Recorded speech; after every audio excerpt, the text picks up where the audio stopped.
We've been messing around in what some specialists are calling the attention economy for about the past 15 years. I don't know if it started with the Marlboro Man or Funny or Die, but advertisement is some of the biggest business in history. Your attention is sold to very high bidders in like 5 to 30-second increments. It's not an exaggeration to say that economically your attention may be one of your most valuable commodities. I know it's not an exaggeration to say that your attention is one of your most valuable commodities spiritually. Why? Because what you give your attention to shapes who you become. What you give your attention to shapes who you become. I've learned this connection between attention and who I become greatest in my relationship with an overpriced athletic wear brand. You're all familiar with it. Now, my vision of masculinity growing up was such that you would not spend hundreds of dollars on what's essentially sweatpants, right? If you're a man, when you're going out, you wear denim. If you're not wearing denim, you're either a woman, a nerd, somebody's getting hitched, or somebody died. And even the hitched or dying thing, like the sport coat Wrangler combination, was pretty popular where I'm from. But I'm a married man. And my mom taught me how to be a good mall husband. So I've spent my time in that store, and the pictures, everybody looks so happy in them. The people that work there, they're all so pretty.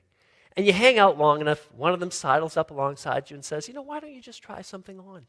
You're here already. I think I saw Daniel Craig wearing that last week on People. And then you do something you never thought you would do. You give them your money, and you buy stretchy black pants.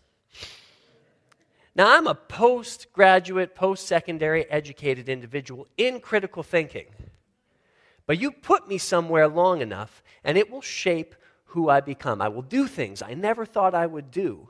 What we give our attention to shapes our affection. It shapes who we become. And this is one of Jesus' biggest points. One of his most cryptic sayings actually relates to this. And you'll find it in Luke chapter 11, starting at verse 34, where we read, "Your eye is the lamp of your body. When your eyes are healthy, your whole body is full of light. But when they are unhealthy, your body is also full of darkness. See to it then that the light within you is not darkness. Therefore, if your whole body is full of light and no part of it dark, it will be just as full of light as when a lamp shines its light on you." As we barrel into 2026, out of this passage, we're going to just explore one question, and that question is, who has your attention? Who has your attention? So Jesus starts off, again, this cryptic and mysterious little saying with a metaphor. Your eye is the lamp of your body. Now, there's some debate about whether or not Jesus is just giving us a word picture here, that much like a lamp held out in front of us in the darkness guides where we're going, our eyes determine the direction of our bodies, right? Our souls, our hearts, our minds, our strength. Where our eyes go, we go. But some think that he may have been relating to what Greco-Roman doctors thought about the eye. They thought that the eye actually produced light, and that was how it saw. Now, whether Jesus means a metaphor, or this is kind of like we're all Superman, the Greco-Roman view, right? Like you literally shoot light out of your eyes, and that's how you see things. Whether or not Jesus is rolling with kind of the best understanding of medicine at his time or creating a metaphor, the point is the same. Where our eyes go, we go. James Clear, who's a guy famous for writing the self-help book Atomic Habits, spent some time studying our eyes and vision and the way our brains work. There's somewhere around 11 million sensory neurons within your brain, and his estimation, according to some of his studies, that about 10 million prioritize vision.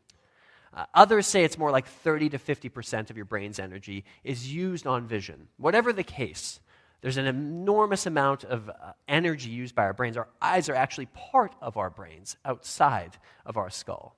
There's an enormous amount of energy going into vision for us, which is why James Clear says self-control will always lose to environment. If you go to bed at night saying, I'm going to jog in the morning, but you get up and your jogging clothes are buried under a mountain of clothes in your closet, you're not going to go jogging. But if you get up and you put your shoes in front of the front door and you can't leave without seeing them, your chances of jogging go up. Why? Because what you see determines where you go. And Jesus' view of human life is one where the problem of what has our attention or who has our attention becomes vital. Right? Jesus talks about us like we're plants often. He uses a lot of botanical imagery. You think of the parable of the sower. He likens people to different types of environments who will receive or not receive his word. And at the end of that saying, in the Gospel of Luke, he says, be careful then how you listen. Be careful how you hear. Now, one of the central teachings of Jesus is in John 15, in his abide with me teaching. He says, I am the vine, you are the branches. If you remain in me and I in you, you will bear much fruit. Apart from me, you can do nothing. And to remain in Jesus in that passage is to remain in his words. It's to keep his commandments. Jesus expects to have our attention. Heart, soul, mind, and strength. Head, shoulder, knees, toes, eyes, ears, mouth, and nose. Now, our Lord is surely the wisest person who's ever lived. And this focus on our eyes, particularly in our culture today, is extremely important because it's the primary place that our attention is stolen from us. One recent study of nursing students found that they spent 4.6 hours a day on their smartphones. What are the effects of that upon the person? Well, their depression, anxiety, burnout, lower test scores. And is that surprising? I mean, on these devices, you can go from looking at a news report about a genocide to the fact that your friends left you out last night to some inflammatory comment by a politician that you hate, all in the space of like 15 seconds. And that's what we're giving our eyes to consistently, and it affects us. It changes us. None of us are off the hook. One of the things that Jesus is teaching us with this saying is that we're vulnerable. We're susceptible. We're not quite as strong and distant from things as we think we are. And that's why he relates our seeing to our health as well. See, our eye's importance is now at the forefront of our minds, but there's another more shocking and profound truth that Jesus is getting at underneath this as well. And it's that we don't all see the same, that we see differently. The most inflammatory example of this reality that I know from my history is 2015's The Dress. Does anybody remember this? Right? This was like on Facebook. It's a picture of a dress. Some people see it as white and gold, and some people see it as black and blue. And like a war was almost started over this, okay? But optical illusions help us out because they remind us that we don't all see the same things. Stanford ophthalmologist and neuroscientist Andrew Huberman has a helpful podcast, and on Vision he says this: everything you see around you, you're not seeing directly. What you're doing is making a best guess about what's there based on a pattern of electricity that arrives in your brain. And a great example of this is color. Right out of Isabel, she's a psych student, she's our interim children's director, she got this out of her textbook. There's this cube, right? Now, in this cube, when you look at the picture on the left, you see the shades of blue as different shades because your eye sees color through contrast. But each of those shades of blue are actually the exact same shade. They're the same color. And often we think not only are we seeing accurate information, but we're seeing all the information with our eyes. But ground squirrels can see ultraviolet. You can't do that. Vipers can see heat signatures. Mantis shrimp see hundreds of colors that you can't see. See, we blithely walk through the world assuming that we're getting accurate information about what's out there, when in reality what we're getting is often a best guess. That's why as a kid you saw monsters in your closet, and then you got close and you found out it was just like a crumpled up sweater, right? We see differently. We don't see it all. And spiritually, what Jesus is pointing at is that what we allow ourselves to see affects how we see. He continues his saying, your eye is the lamp of your body. When your eyes are healthy, your whole body is full of light.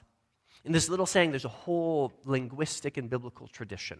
The word translated healthy here can mean quite a few different things. It can mean sincere. It can mean single. It can mean focused. It can also strangely mean generous. And that's because there's this tradition, particularly in the Hebrew Bible, of relating how you look and what you look at to who you become and how you are. First, eyes are desiring things in the Scriptures. Our eyes create our desires. Eve saw the fruit and saw that it was good to eat and desirable for making wise, so she ate it. The Proverbs say, death and destruction are never satisfied, and neither are human eyes. It's why Job, at the beginning of the book, we're told, had to make a covenant with his eyes not to look lustfully. Our eyes create desires. They're desiring instruments. Our eyes also, though, we know, betray our insides. When you look somebody in the eyes, you see so much information about what's going on inside of them. We call them the windows to our souls. And that's why they become an idiom for being generous or stingy, being warm and open-hearted or closed and unkind. And the Proverbs, again, do not eat the food of a begrudging host. Do not crave his delicacies. The Hebrew is actually, do not eat the bread of someone with an evil eye. Or later in Proverbs, the generous will themselves be blessed, for they share their food with the poor. Generous is actually the good-eyed person will be blessed. See, in biblical anatomy, there's this connection between where we allow our eyes to go and what comes out of our eyes as people look into them. Between how our desires create the type of person that we are, between how we see and what we see. So we got to be careful about viewing and allowing too much darkness to get in, which is why Jesus says when our eyes are unhealthy, our body is also full of darkness. Because this darkness starts to show up in our eyes. It starts to affect how we see. And given this important position of our eyes, given how they can create desires, Jesus then says to us, see to it then that the light in you is not darkness. He gives us a warning about not allowing ourselves to move over into a dark way of seeing. Which brings us back to the question, I think, that's central to us coming out of this passage. Who has your attention? See, modern society, we operate on this kind of myth, this myth of like neutrality and distance. It's like Disney princess anthropology, right? Each of us has this special little thing that we are on the inside that's just like protected from the world. And it doesn't matter like what you see or what you hear or what you do. You're still you on the inside, and it's your job to let that you shine. Like the Grinch once said, wrong-o.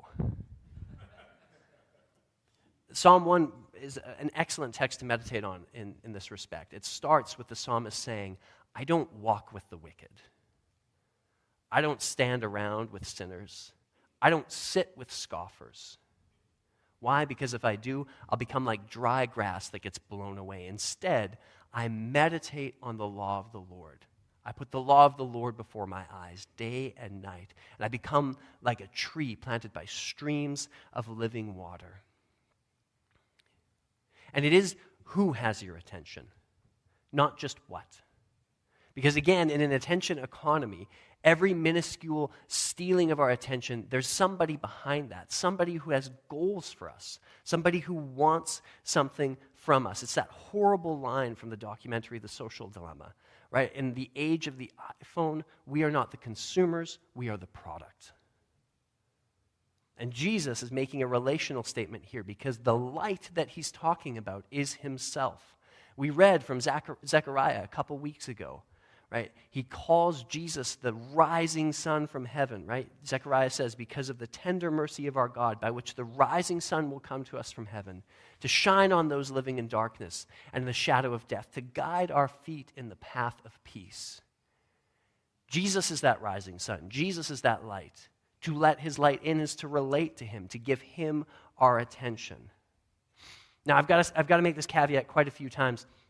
It doesn't mean that we just like huddle and like only consume Christian content and create a whole subculture or something like that. We're called to engage with our culture. We're called to engage with the darkness, to learn from the world around us to strengthen our witness. And as Christians, we're seekers of truth, wherever that truth may be found.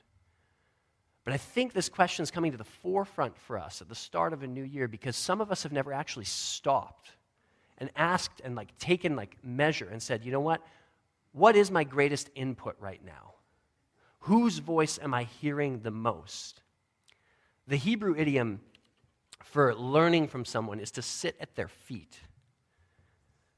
The question that we need to ask ourselves, the question behind who has our attention is, whose feet are we sitting at? Who are we allowing to have undue influence in our lives?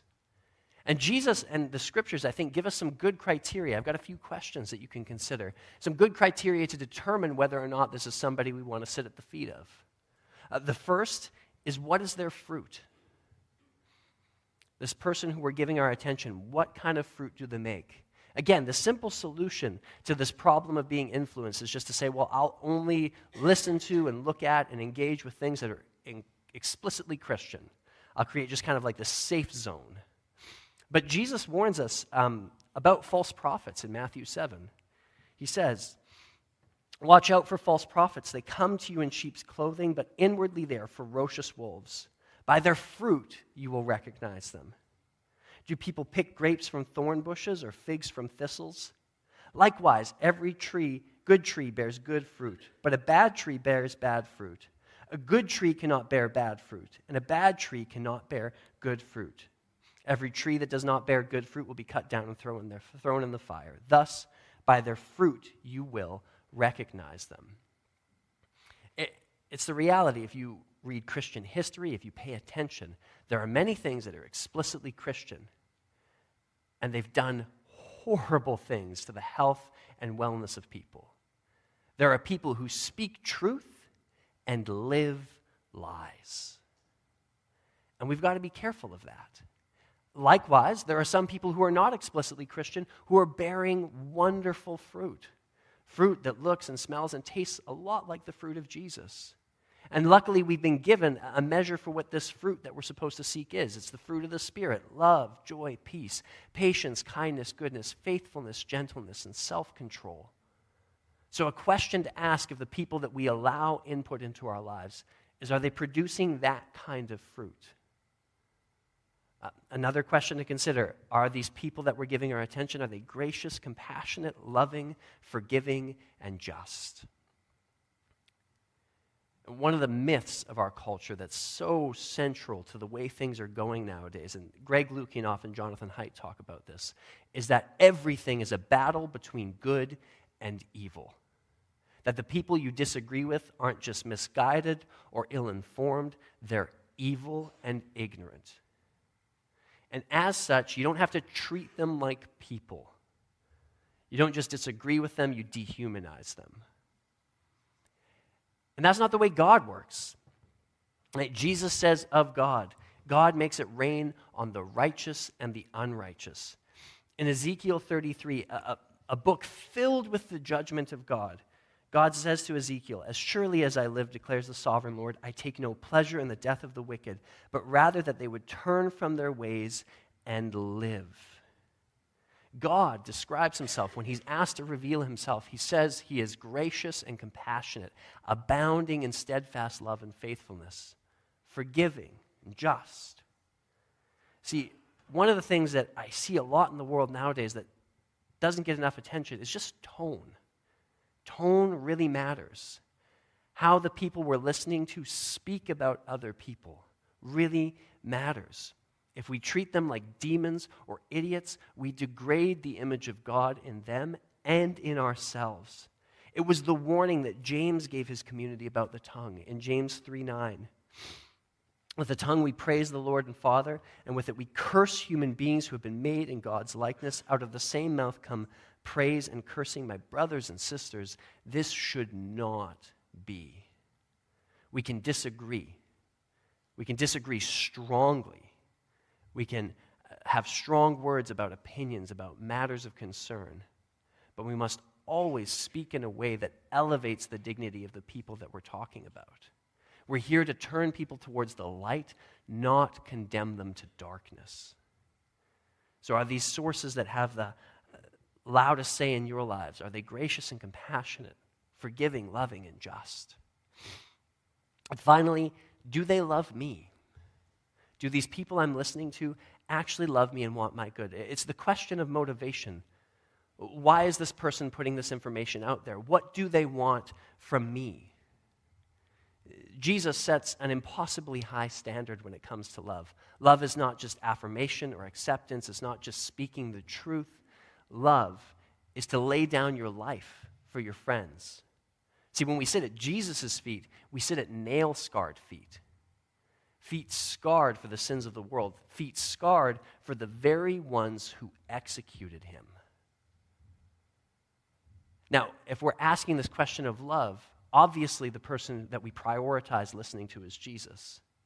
But we also have Christian tradition to lean on, which highlights certain voices throughout history that have done an excellent job of showing the world the love of God. Prioritizing these voices often helps us. And adding the question of love also, I think, teaches us to get back in the real world with real people.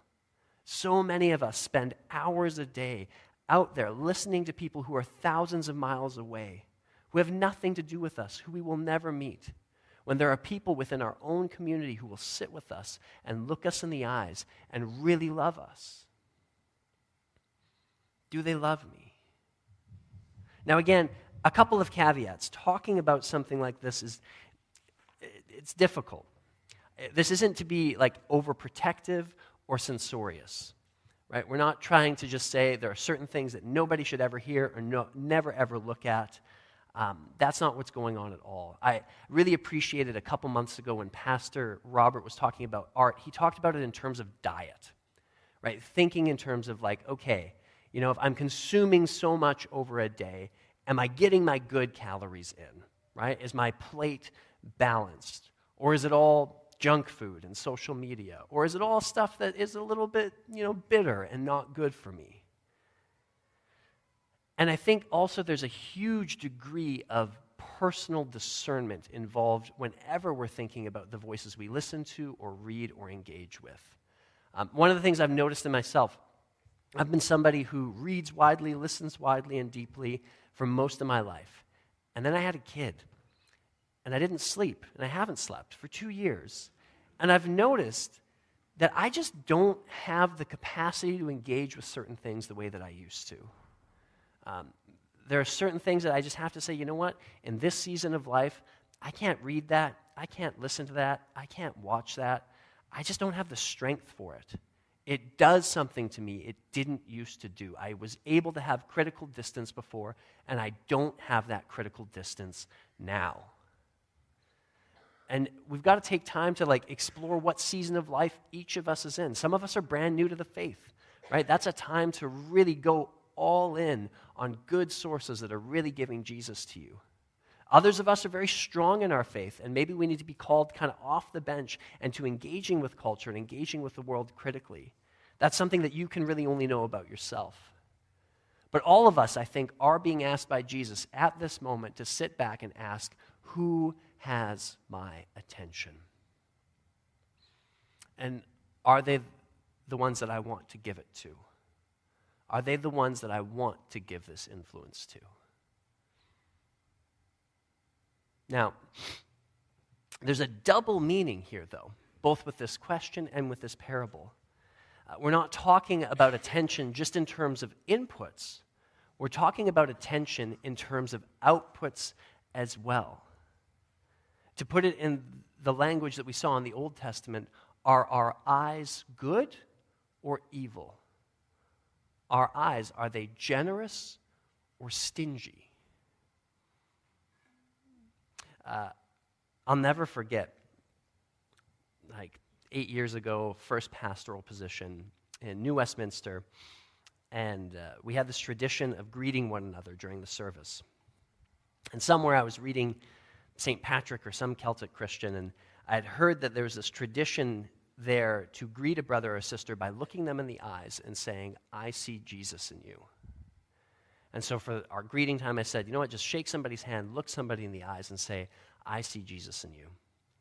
And I leapt off the stage, As I started to kind of like walk down the aisle, somebody stopped me. His name was Mark. He grabbed my hand. Mark smelled of stale cigarettes and cheap wine. He slept on our church steps many nights.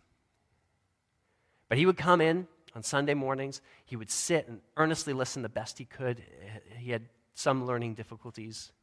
And he would stop me after and talk to me about the sermon and what he felt Jesus was saying to him. And I can close my eyes and I can still see his eyes in that moment as we shook hands. And as I said, I see Jesus in you. And he said, I see Jesus in you. See, our greatest gift, one of our greatest gifts, is just our attention. It's something we need more than almost anything else, just to have somebody look us in the eyes and see the good in us.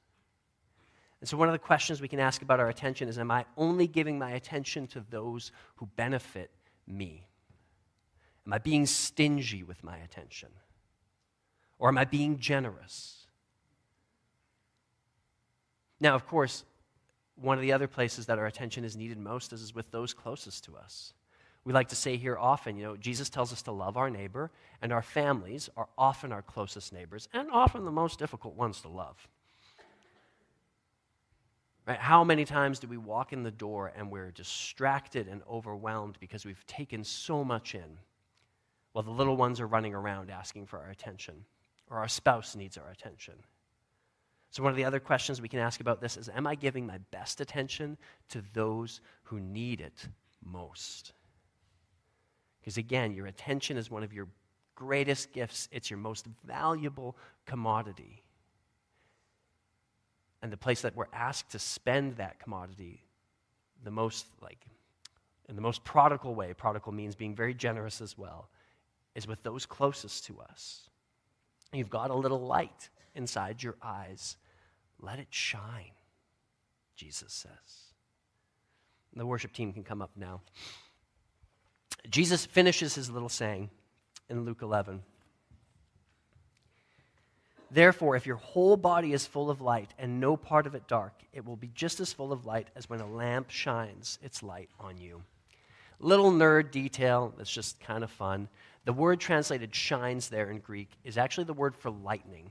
N.T. Wright translates the saying, if your whole body is illuminated with no part in the darkness, everything will be illuminated just as you are by a flash of lightning. And he thinks that this might be a better translation because in Luke 17, Jesus will talk about his death, resurrection, and ascension. And he will say, for the Son of Man in his day will be like lightning, which flashes and lights up the sky from one end to the other. Heaven's light striking and lighting the whole world up. And the question that comes out of this passage, out of this recognition is, will we come and will we stand in that light? Will we bask in that light? Will we put that light before our eyes so that he can fill us with his light? Because the answer to the question, who has your attention, should always, must be Jesus. Jesus has my attention. Jesus, my light, my life, and my Lord.